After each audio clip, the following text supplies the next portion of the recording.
Hello dear students, नमस्कार विद्यार्थी मित्रांनो.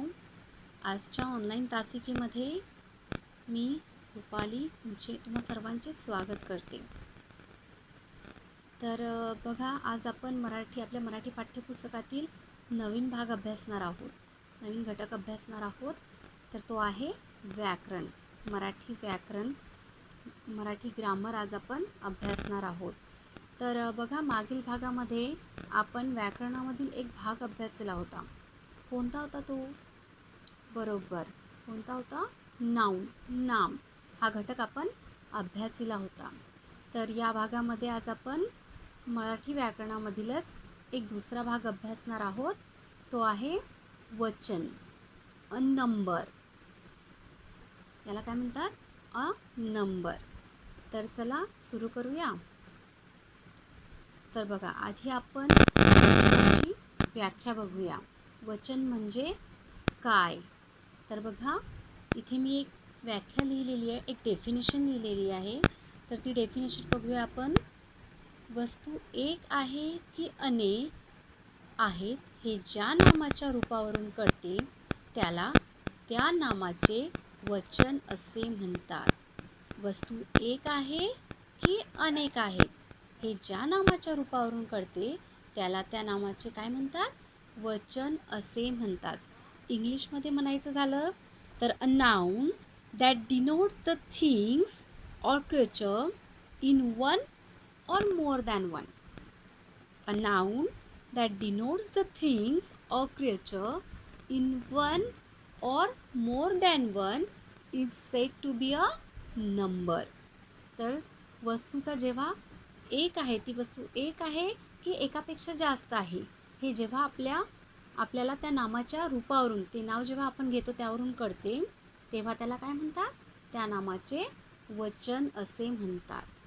तर पुढे बघा, वचनाचे मुख्य किती प्रकार दिलेले आहेत? वचनाचे मुख्य 2 प्रकार आहेत. There are 2 types of number. तर ते नंबर कोणते आहे?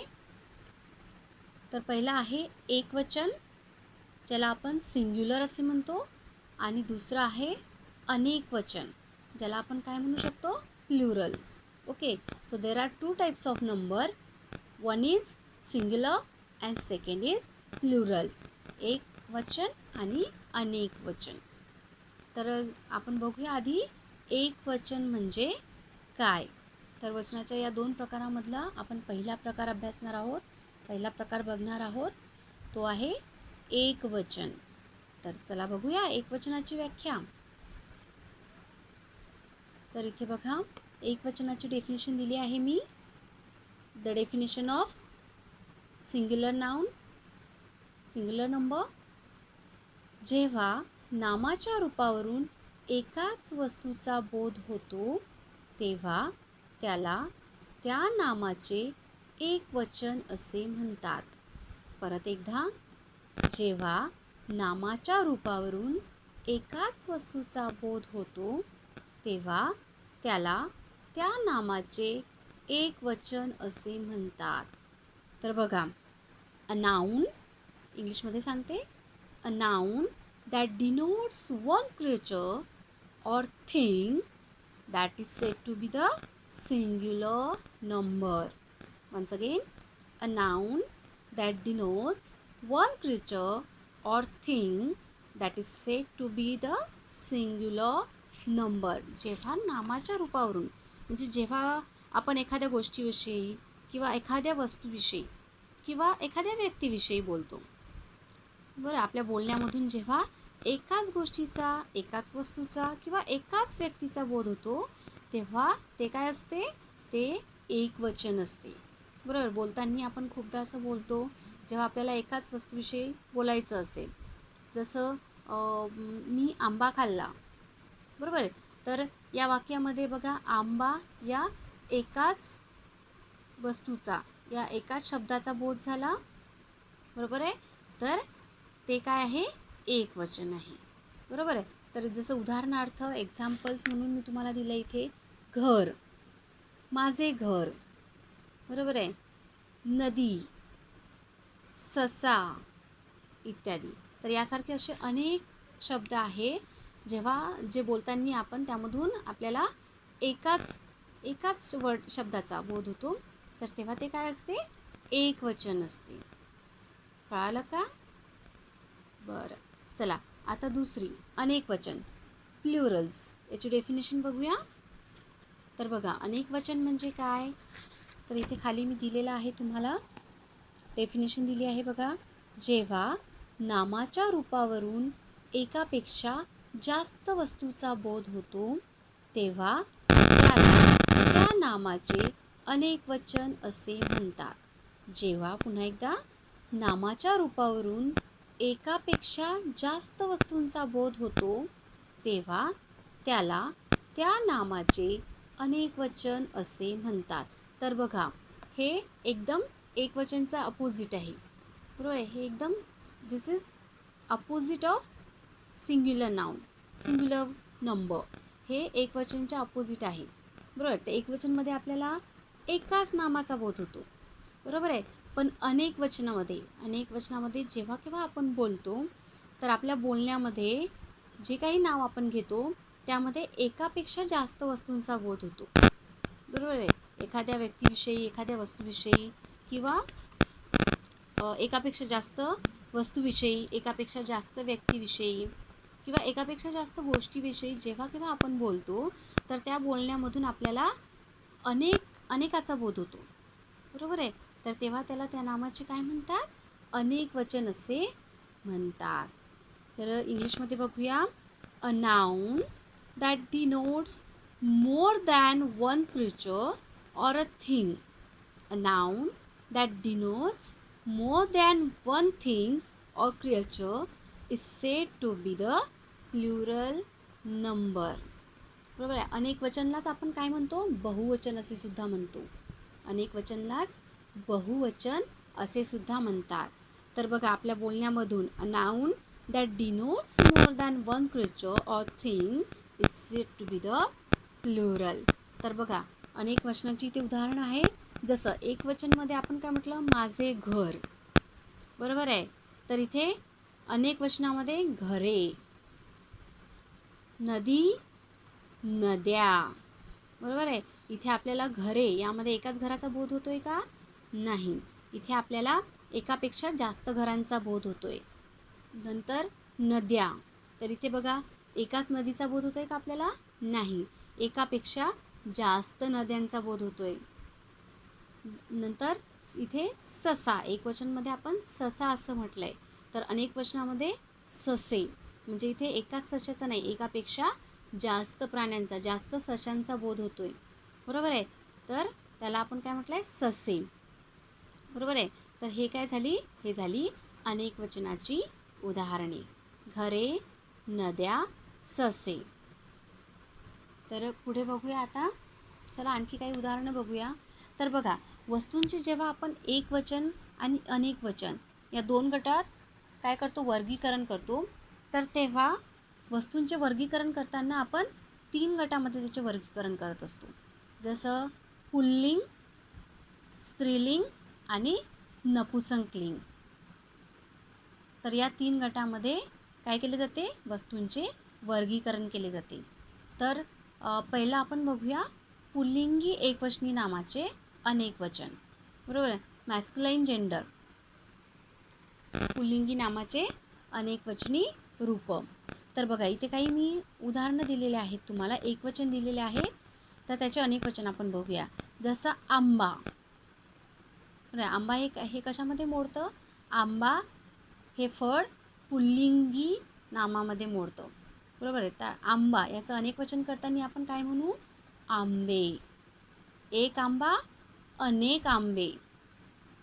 नंतर रस्ता, एक रस्ता, अनेक रस्ते.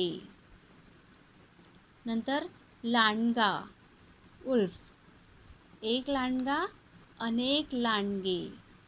त्यानंतर डोळा, एक डोळा, अनेक डोळे, आईज. नंतर पंखा, एक फॅन, अनेक पंखे. तर बघा, एकवचनी इथे ही रूपं दिली आहे आणि त्याचे अनेक वचनं आपण या प्रकारे केलेले आहेत.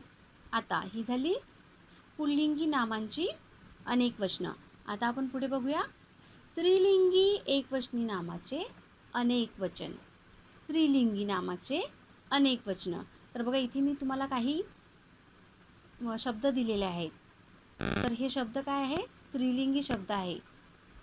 फेमिनाईन जेंडर आपण ज्याला म्हणतो. तर याचे अनेक वचन बघूया आपण कसे करतात ते. तर बघा याचे एक वचन बी, सीड, बिया, सीड्स. तर बी हे काय झालं? एक वचन. आणि बिया हे काय झालं? त्याचं अनेक वचन. नंतर चिंच. चिंच हा शब्द जेव्हा आपण बोलतो तेव्हा त्यामधनं आपल्याला एकाच नामाचा बोध होतो. एकच शब्द आहे असा बोध होतो. त्यानंतर त्याचे अनेक वचन करताना बघा चिंचा. बरोबर? अनेक वचन करताना आपल्याला काय होतो? कुठला बोध होतो आहे आपल्याला?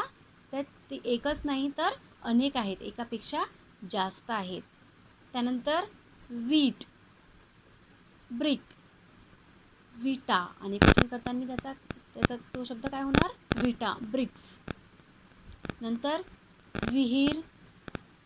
या शब्दातून आपल्याला एकवचनाचा बोध होतो, विहीर. विहिरीचे अनेक वचन काय होईल मग? विहिरी. नंतर नदी. हा शब्द मी तुम्हाला सांगितला आहे. नदी याचं अनेक वचन करताना काय होईल? नद्या. नंतर पिशवी. पिशवीचं अनेक वचन काय होईल? पिशव्या. नंतर भिंत. भिंत या शब्दाचे अनेक वचन काय होईल? भिंती. गोष्ट याचे अनेक वचन काय होईल? गोष्टी. तर बघा कळालं का तुम्हाला? ही जी स्त्रीलिंगी नामे आहेत, हे जी फेमिनाईन जेंडर आहे, याचे आपण अनेक वचन या प्रकारे केलेले आहे. तर बघा इथे एकवचनी नामाचे अनेक वचन. तर आपण याच्या उलटसुद्धा करू शकतो. अनेक वचनाचे एक वचन. बरं, जर तुम्हाला समजा अनेक वचन दिलेले असेल तर त्याचे एक वचनसुद्धा आपल्याला करता येते. तर पुढे जाऊया. कळालं का तुम्हाला? तर बघा जे आपण वर्गीकरण 3 गटामध्ये केले होते, स्त्रीलिंगी, पुल्लिंगी आणि नपुंसकलिंगी. तर यामधलं आपण पुल्लिंगी नामाचे एक वचन अनेक वचन बघितलेले आहे. नंतर स्त्रीलिंगी नामाचे एक वचन अनेक वचन बघितलेले आहे. तर आता आपण नपुंसकलिंगी नामाचे एक वचन किंवा त्याचेच अनेक वचन बघूया. तर इथे बघा नपुंसकलिंगी नामे आहेत, काही दिलेली आहे तुम्हाला. इथे बघा एक वचन आणि अनेक वचन. नपुंसकलिंगी नामांचे अनेक वचन. जसं इथे दिलं आहे लाकूड, लाकडे. लाकूड या शब्दाचं अनेक वचन काय झालं इथे? लाकडे. नंतर गाणे, गाणी. लिंबू, लिंबू या शब्दाचं अनेक वचन झालं आहे लिंबे. Lemon, lemons. नंतर खेडे, खेडी. Town, towns. नंतर झाड, झाडे. झाड या शब्दाचं अनेक वचन काय आहे? झाडे. जसं आपण इंग्लिशमध्ये ट्री, वन ट्री, एक झाड असेल तर, एक असेल तर काय म्हणतो त्याला? झाड. आणि एकापेक्षा जास्त असेल तर if it is more than one then त्याला काय म्हणतो आपण? झाडे, ट्रीज. नंतर डोके, हेड. याचं अनेक वचन काय होईल?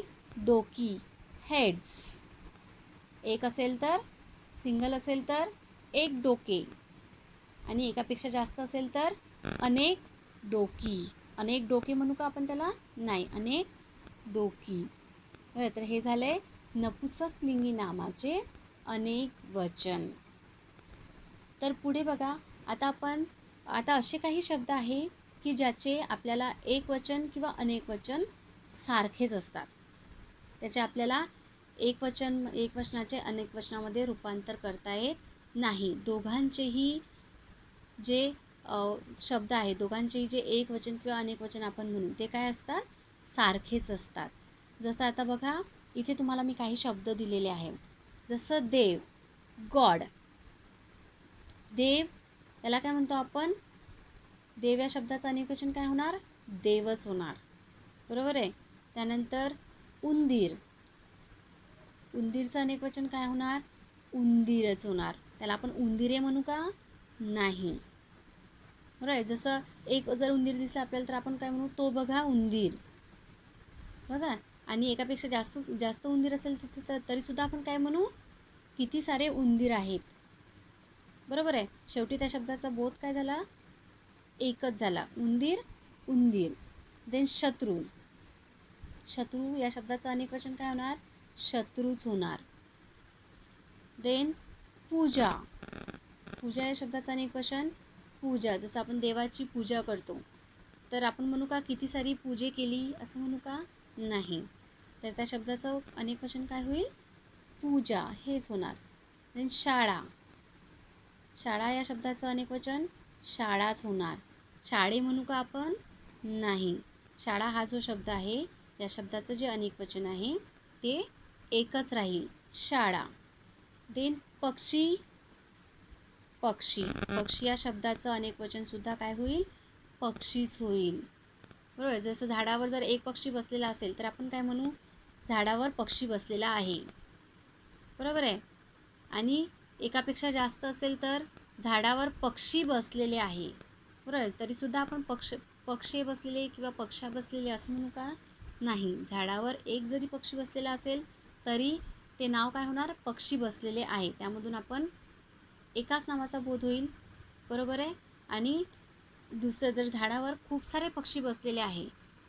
बघा इथे खूप सारे नामाच अनेक या शब्दाचा बोध होतोय परंतु त्याचे अनेक वचनसुद्धा आपण पक्षीच म्हटले आहे. बरोबर आहे. तर इथे सुद्धा पक्षी, पक्षी. तर ही आहे एकवचन सारखी असलेली नावं. कळालं का तुम्हाला? तर आपण या भागामध्ये काय बघितलेलं आहे? वचन, नंबर, वचनाची व्याख्या बघितलेली आहे.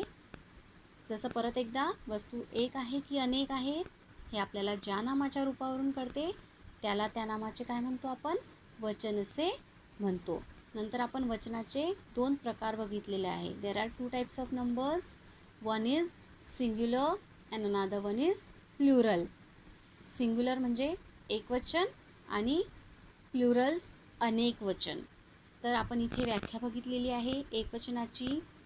जेव्हा नामाच्या रूपावरून आपल्याला एकाच वस्तूचा, एकाच व्यक्तीचा, एकाच गोष्टीचा बोध होत असेल तेव्हा ते काय असते? त्या नामाचे एकवचन असते. इथे एकवचनाचे आपण उदाहरणं बघितली. घर, नदी, ससा इत्यादी.